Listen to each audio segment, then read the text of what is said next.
Good, ladies and gentlemen, welcome back, and here we are with our Blackburn Rovers 2020 season review. Uh, our season from the Championship. Let's see what they actually think of how our season went. So here we are, starting off with our new arrivals. Obviously, Barry Douglas on loan from Leeds. That's by default. 30 appearances, two as a substitute, 2 goals and 10 assists. Absolutely cracking. Simjinovic apparently was our best signing here, and they're delighted with the deal to sign him, mainly due to both the transfer fee and the player's wage, representing great value for money. I got him for free. I pay him nothing, and he's been insane for us, as you'd know if you've watched the series up to now. We've obviously got Kaminsky from Ghent, Jones from Liverpool, Tribal from Norwich. We barely played him. I mean, he made 28 appearances, 10 off the bench. Danny Ayala from Middlesbrough. He made 3 appearances for us and 9 off the bench. What else have we got? Uh, Ainsley Pears hasn't done anything for us yet because obviously we've had um, Kaminsky in goal. Downing came in from Middlesbrough. Woodburn from Liverpool didn't do too well. Felix Goddard from City we signed for our youth team. Connor McBride as well. Joe Nolan, all for the youth team. But our main signing, Simjinovic, he was our star signing there. He was at Celtic. We got him for free. Barry Douglas we won't have next season though, but we will still have Curtis Jones, Harvey Elliott, who doesn't appear on here for some reason, and Ben Woodburn next season. We've managed to extend all of their loans. Uh, but that's enough for the transfers, the peak players coming in. Let's have a look at the results. So we finished second. We were predicted to finish eighth. I still think that's crazy. We did it by a point, and we were 10 points behind first place, which is insane. We got an A rating for that. Adam Armstrong was the competition's top scorer with 29 goals. Massive contribution towards us actually getting promoted. Uh, Average home attendance of 17 and just under 17,500, which is only half of my ground's capacity. So we're going to hopefully get that up for next season. But as you can see here, we had a relatively decent run at the beginning of the season with 5 wins out of our first 9 games, which isn't too bad. Then we had a patchy run, and then sort of a smattering of good results with a couple of losses here and there. But it's really as we come towards the end of the season, we really find our form. Mostly wins from January. In fact, from January up to the beginning of March, we didn't lose a game. Then we lost a couple. Beating Norwich there was huge. Another couple of wins, a couple of draws, and a couple of losses smattered in towards the end. But we'd secured it by our game against Rotherham. Winning that game got us into second position.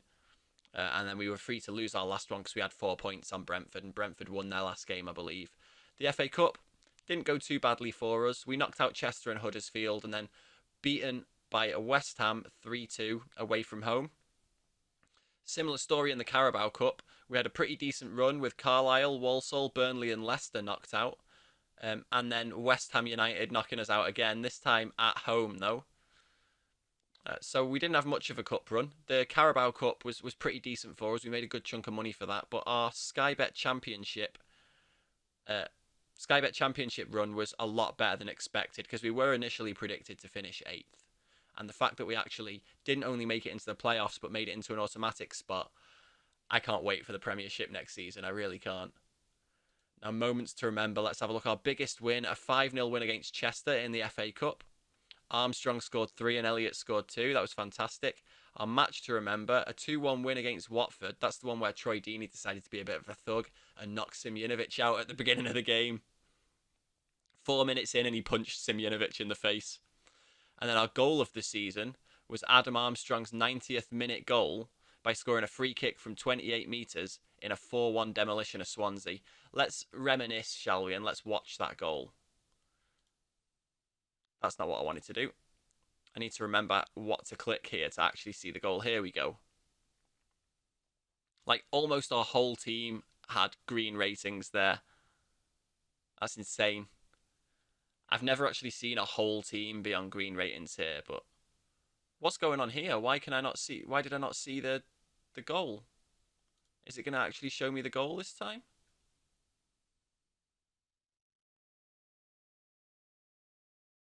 If anyone in the comments knows what's going on there and why it won't show me the goal, if I can click watch goals.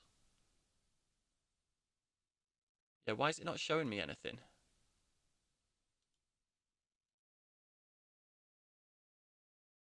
Let's just hit watch goals.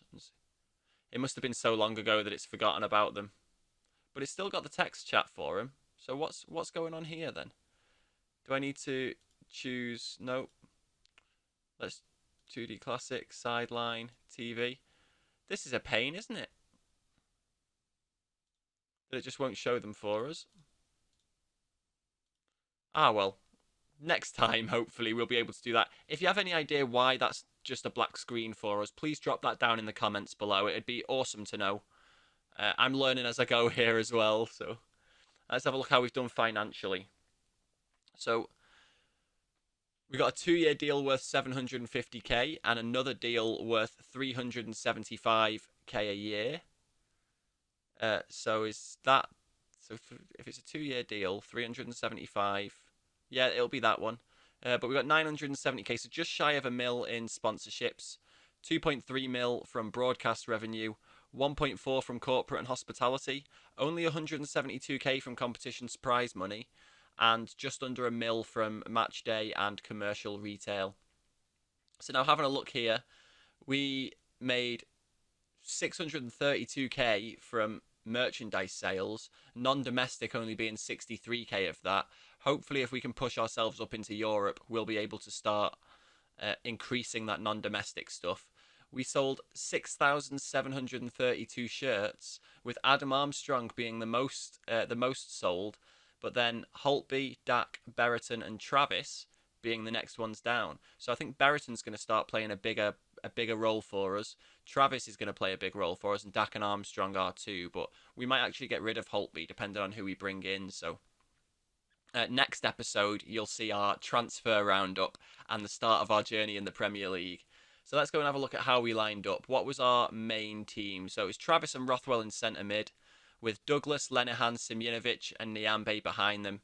Obviously, Kaminsky in goal, with Curtis Jones, Bradley Dack, Harvey Elliott, and Adam Armstrong as our attacking options.